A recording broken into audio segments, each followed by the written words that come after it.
Assalamualaikum warahmatullahi wabarakatuh. Nama saya Safira Milinia Sofani.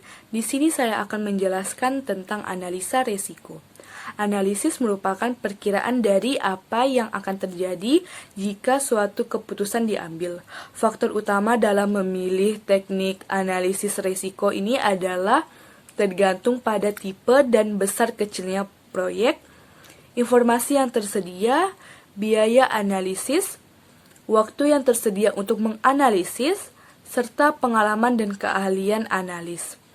Analisis risiko terbagi menjadi dua, yaitu analisis risiko kualitatif dan analisis risiko kuantitatif.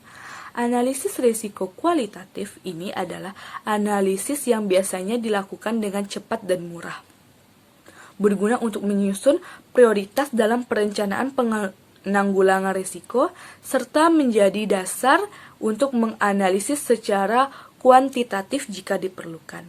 Sedangkan analisis risiko kuantitatif itu merupakan metode analisis yang biasanya dilakukan berdasarkan prioritas risiko yang dihasilkan dari analisis kualitatif. Analisis kuantitatif biasanya harus diulang kembali setelah perencanaan penanggulangan risiko sebagai bagian dari monitoring dan kontrol terhadap risiko. Dalam tugas kali ini saya menggunakan analisis risiko kuantitatif. Untuk mengetahui tingkat kepentingan risiko, kita dapat menggunakan persamaan frekuensi dikali dampak, di mana frekuensi itu merupakan probabilitas seringnya risiko tersebut terjadi. Sedangkan dampak itu adalah seberapa besar pengaruh suatu risiko terhadap biaya, mutu, dan waktu proyek. Jadi, selanjutnya ini merupakan tabel frekuensi dan dampak. Dalam tabel frekuensi ini terdapat kategori sangat sering, sering, cukup, jarang, dan sangat jarang, yang mana masing-masingnya mempunyai nilai 5, 4, 3, 2, dan 1.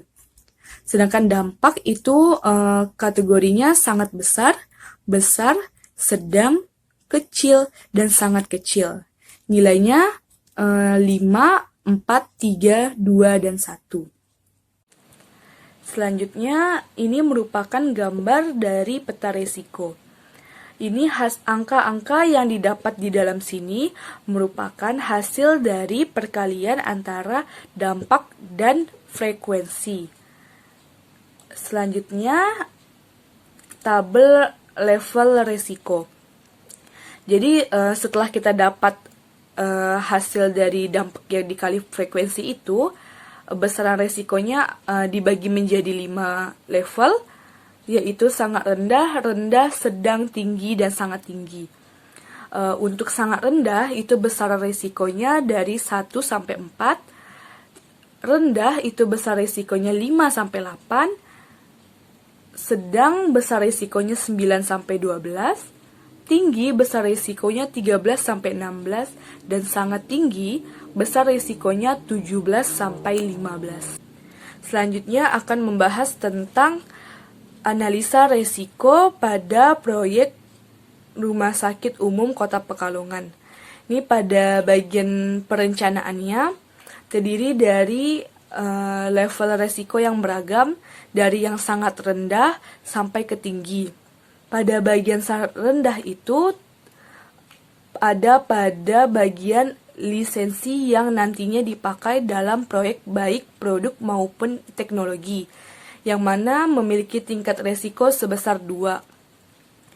Dan pada level tinggi itu ada pada bagian kompleksitas pekerjaan proyek, yang mana memiliki tingkat risiko sebesar 16.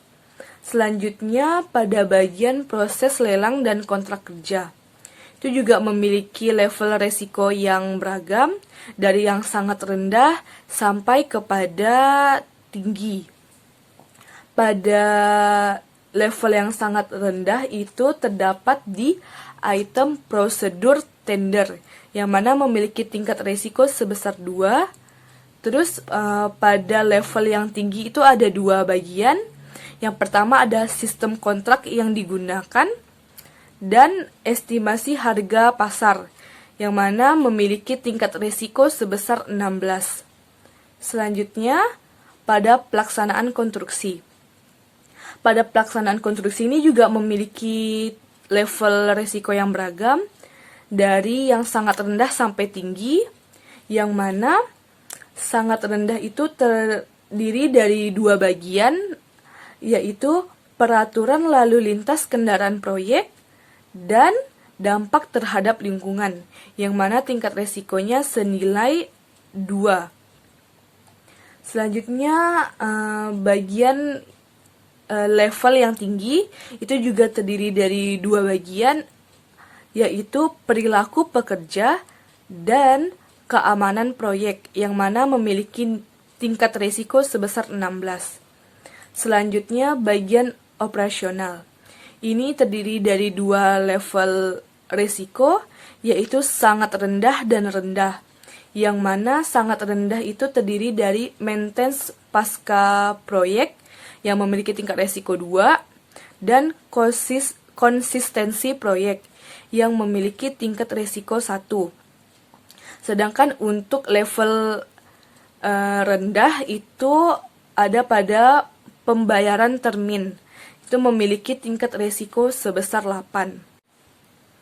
Sekian yang dapat saya sampaikan. Terima kasih bagi yang sudah nonton dari awal sampai akhir.